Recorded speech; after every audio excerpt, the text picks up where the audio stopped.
আসসালামু আলাইকুম।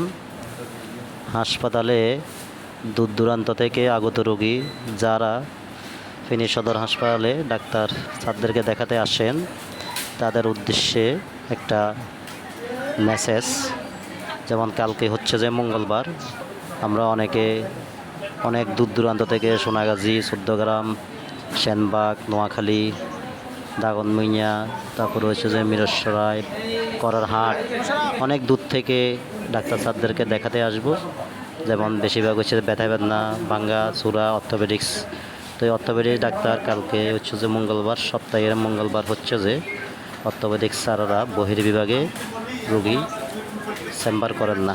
ওনারা অপারেশন থিয়েটারে অপারেশনের শিডিউল বিদায় বহির্বিভাগে চেম্বার করেন না। তো এই উদ্দেশ্যে বলা হচ্ছে যে আপনারা যারা ব্যথা বেদনা, ভাঙ্গাচোরা, অর্থোপেডিক স্যারদেরকে দেখাতে আসবেন, তারা মঙ্গলবার দিন না আসার চেষ্টা করবেন।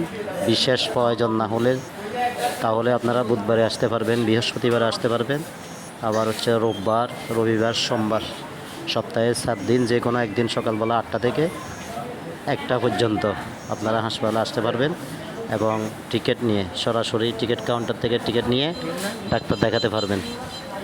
এ হচ্ছে যে একটা তথ্য, এটা সবাই শেয়ার করে দিবেন এবং এবং সকল সাধারণ মানুষজন জানতে পারে। তাহলে অনেকের দূর দূরান্ত থেকে আসার সময়ও বাঁচবে এবং টাকাও সেভ হবে, কষ্ট কমবে। তো আসলে আমরা হাসপাতালের এই সকল খুঁটিনাটি তথ্য না জানার কারণে আমরা অনেকে চলে আসি হাসপাতালে ডাক্তার দেখানোর জন্য। তো এটা বলার উদ্দেশ্য হচ্ছে যে আসলে কোনো খারাপ উদ্দেশ্য না, এটা হচ্ছে যে মানুষকে তথ্যটা, মেসেজটা দিয়ে দেওয়া। যেমন মঙ্গলবারে বহির্বিভাগ অর্থোপেডিক্স স্যারদের বসার শিডিউল নাই, ওনারা